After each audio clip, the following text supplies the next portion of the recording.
மீண்டும் உங்களை நாம் சந்திப்பதிலே மிக்க மகிழ்ச்சி அடைகின்றோம். நான் இலங்கையில் இருந்து பதுளை போதனா வைத்தியசாலையில் இருந்து வைத்தியர் கிருஷான் வேதநாயகம். ஈரலினுடைய தொழிற்பாடு பாதிக்கப்படுகின்ற போது நாங்கள் செய்ய வேண்டிய இன்வெஸ்டிகேஷன் என்று சொல்லுவோம், என்னென்ன பரிசோதனைகளை நாங்கள் மேற்கொள்ள வேண்டும் என்று சொல்லி பார்த்து கொண்டு இருக்கின்றோம். இந்த வயிற்றை படம் பிடித்து பார்க்கின்ற அல்ட்ராசவுண்ட் ஸ்கேனுக்கு மேலதிகமாக நாங்கள் சிடி ஸ்கேன் அல்லது எம்ஆர்ஐ ஸ்கேனை நாங்கள் செய்யலாம். இது அனைத்து பகுதிகளிலுமே இன்று இலகுவாக கிடைக்கக்கூடிய ஒரு வசதியாக இருக்கின்றது. இந்த எம்ஆர்ஐ ஸ்கேனை நாங்கள் செய்கின்ற போது அந்த சிடி ஸ்கேனை விட அந்த எம்ஆர்ஐ ஸ்கேனில் ஏற்படுகின்ற கதிர்வீச்சு மிகவும் குறைவாகத்தான் இருக்கின்றது. சிடி ஸ்கேன்லே கதிர்வீச்சினுடைய அளவு கூடுதலாக இருக்கின்றது. அதே நேரத்தில் எம்ஆர்ஐ ஸ்கேன் செய்கின்ற போது கூடுதலாக நாங்கள் அந்த ஈரலினுடைய முழு கட்டமைப்பையும், ஆர்கிடெக்சர் என்று சொல்லுவோம், ஈரலினுடைய முழு கட்டமைப்பையும் எங்களாலே அறிந்து கொள்ளக்கூடியதாக இருக்கின்றது. எனவே சிடி ஸ்கேனை விட எம்ஆர்ஐ ஸ்கேன் தான் இப்போது கூடுதலாக விரும்பப்படுகின்ற ஒரு பரிசோதனையாக, ஒரு இன்வெஸ்டிகேஷனாக இப்போது இருக்கின்றது. அதே நேரத்திலே கவனித்து கொள்ள வேண்டும், இப்படி பலதரப்பட்ட சோதனைகள் எல்லாம் மேற்கொள்ளப்படும். எனவே அது ஒவ்வொன்றும் அந்த தனிப்பட்ட நபரினுடைய நோயினுடைய அறிகுறியை வைத்து கொண்டு தான் நாங்கள் செய்ய வேண்டும். உதாரணமாக பார்க்க போனால் இந்த ஈரலினுடைய தொழிற்பாடானது பாலியல் நோய்கள், அதாவது HIV அல்லது எய்ட்ஸ் என்ற நோயினாலேயோ அல்லது சிஃபிலிஸ் என்ற நோயினாலேயோ எங்களுடைய இந்த ஈரலினுடைய தொழிற்பாடு பாதிக்கப்படக்கூடிய சந்தர்ப்பங்கள் இருக்கின்றது. அந்த நிலைமைகளிலே நாங்கள் என்ன செய்ய வேண்டும்? இந்த HIV எய்ட்ஸுக்குரிய இரத்த பரிசோதனையை செய்ய வேண்டும். அதே நேரத்தில் சிஃபிலிஸுக்குரிய இரத்த பரிசோதனையும் செய்ய வேண்டும். மேலதிகமாக ஏதாவது மருந்துகளிலே ஏதாவது பிரச்சனை ஏற்பட்டிருக்கின்றது என்று சந்தேகம் இருக்குமாக இருந்தால் அந்த நேரத்திலே நாங்கள் என்ன செய்ய வேண்டும்?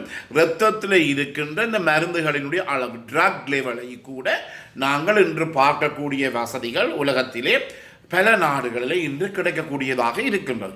எனவே இரத்தத்தில் இருக்கின்ற ஒரு குறிப்பிட்ட மருந்தினுடைய அளவு, உதாரணமாக சொல்ல போனால் நான் முதலிலே சொன்னது போல இந்த பாராசிட்டமால் சாதி குளுசைகளிலே 20 குளுசை ஒரேடியாக போட்டால் நாங்கள் என்ன செய்யலாம்?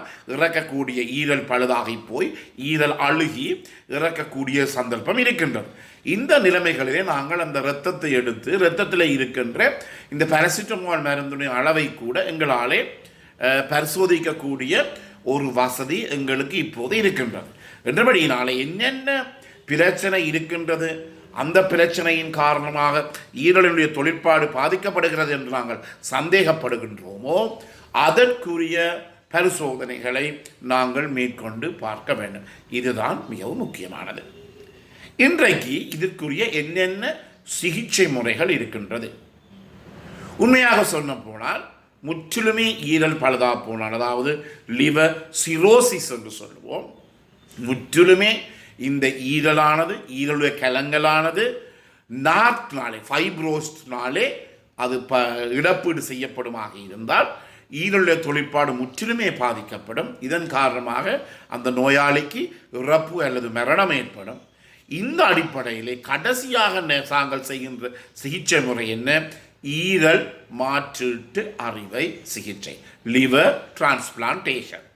எனவே ஈரல் மாற்றீட்டு அறுவை சிகிச்சை, அதாவது இன்னும் இருந்து அவருடைய ஒரு பகுதி ஈரலை நாங்கள் வெட்டி எடுத்து இந்த நபரினுடைய ஈரலுடன் நாங்கள் பொருத்துவது தான் இப்போது கடைசியாக இந்த ஈரல் செயற்பாடு இழப்புக்கு செய்யப்படுகின்ற கடைசியான ஒரு சிகிச்சை முறையாக இருக்கின்றது. எனவே இதிலே பலதரப்பட்ட பிரச்சனைகள் இருக்கின்றது. மிக கூடிய அளவு செலவு போகக்கூடியதாக இருக்கின்றது. என்றாலும் கூட இதுதான் கடைசியாக செய்யப்படுகிற ஒரு சிகிச்சை முறை. நான் முதலிலே சொன்னது போல என்ன காரணத்துக்கு காரணமாக இந்த ஈரலினுடைய செயற்பாடு பாதிக்கப்படுகிறது என்பதை அறிந்து அந்த காரணத்தை நாங்கள் முற்றிலுமே தவிர்க்க வேண்டும். நான் எத்தனையோ நோயாளிகளை பார்த்திருக்கின்றேன், ஈரல் சம்பந்தப்பட்ட நோயாளிகள் வருஷக்கணக்காக குடித்து அவர்கள் தங்களுடைய ஈரலை அழித்து கொண்டார்கள். ஆனால் குடியை அவர்கள் 100% நிப்பாட்டி அவர்கள் இப்போது ஏறக்குரிய 15-20 வருஷங்களாக சாதாரணமான ஒரு வாழ்க்கையை வாழ்ந்து கொண்டு இருக்கிறார்கள். ஆனால் நடுவிலே இறந்த நோயாளிகள் என்ன, அவர்களினாலே இந்த மதுவையோ மதுபானத்தையோ அவர்களாலே மறக்க முடியாது என்றபடியினால் அவர்கள் மீண்டும் இந்த மதுவுக்கும் சாராயத்துக்கும் அடிமையாகி, ஆல்கஹாலுக்கு அடிமையாகி அவர்கள் அவ்வாறு இறந்திருக்கிறார். எனவே முதலிலே இந்த ஈரலினுடைய தொழிற்பாடு பாதிக்கப்படக்கூடிய சிகிச்சை முறையிலே மிகவும் முக்கியமானது அவாய்ட் ஆஃபெண்டிங் ஏஜென்ட். அதாவது எந்த பொருள் உங்களுக்கு தீமை பயக்கின்றதோ அதை உடனடியாகவே நீங்கள் நிப்பாட்ட வேண்டும், முற்றிலுமே நிப்பாட்ட வேண்டும். நிப்பாட்டின பிறகு சொல்லக்கூடாது தைப்பொங்கல் வருகிறது, தீபாவளி வருகிறது, கிறிஸ்மஸ் வருகிறது, வேறு ஹஜ் பெருநாள், அந்த பெருநாள் இந்த பெருநாள் சொல்லி அந்த பெருநாளிலே மட்டும் குடிக்கின்ற அந்த தன்மை கூட முற்றிலுமே அகற்றப்பட வேண்டும், நிப்பாட்டப்பட வேண்டும். இரண்டாவதாக நண்பர்கள் தான் பெரிய பிரச்சனை.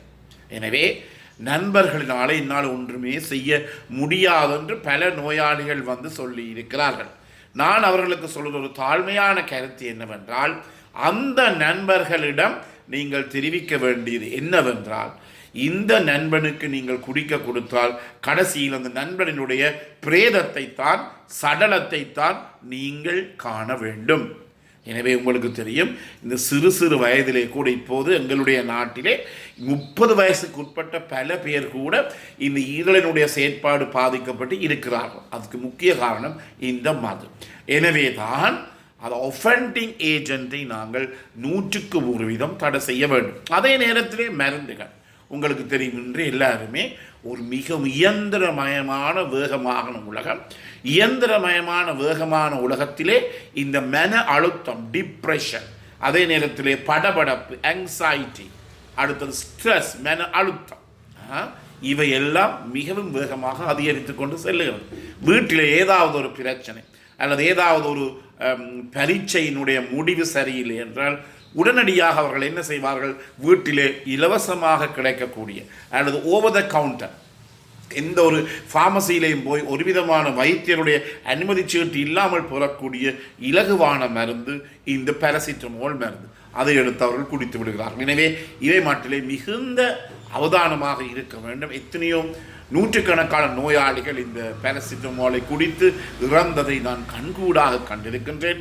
எனவே இந்த மருந்துகள், அதே நேரத்தில் உங்களுக்கு தெரியும், இந்த வலிப்புக்கு கொடுக்கப்படுகிற மருந்துகள், முக்கியமாக சோடியம் வால்ப்ரேட், கார்பமேசிபின் போன்ற மருந்துகள், இவை அனைத்துமே வலிப்புக்கு கொடுக்கின்ற 199% மருந்துகள் என்னத்தை ஏற்படுத்தும், இந்த ஈரல் அலர்ஜி, ஹெப்படைட்டிஸை ஏற்படுத்தும். என்றபடியினாலே இதை மட்டிலும் நாங்கள் கவனமாக இருக்க வேண்டும். அதே நேரத்திலே டிபி ட்ரக்ஸ், கசரோகத்துக்கு கொடுக்கப்படுகிற மருந்துகள் கூட எங்களுக்கு இந்த ஈரல் அலர்ஜி, ஹெப்படைட்டிஸை ஏற்படுத்தும் என்ற ரீதியிலே இந்த மருந்துகளை அது சிறுவர்களுக்கு கொடுக்கலாம், பெரியவர்களுக்கு கொடுக்கலாம், மிகவும் கவனமாக அவதானமாக ஒரு லாக் அண்ட் கீ பூட்டு திறப்போடு வைத்திருப்பது மிகவும் முக்கியம். இந்த நிகழ்ச்சி உங்களுக்கு பிடித்திருந்தால் இந்த நிகழ்ச்சியை பார்க்காதவர்களுக்கு அறிமுகப்படுத்துங்கள். இதை லைக் பண்ணலாம், ஷேர் பண்ணலாம். மேலே இருக்கின்ற மணி சின்னத்தை அமர்த்தி அல்லது பெல் சைனை அமர்த்தி இதை நாங்கள் சப்ஸ்கிரைப் பண்ணலாம். மேலதிக விவரங்கள் தேவையாக இருந்தால் 0094 777 35 62 45. மீண்டும் உங்களை சந்திக்கும் வரை நன்றி, வணக்கம்.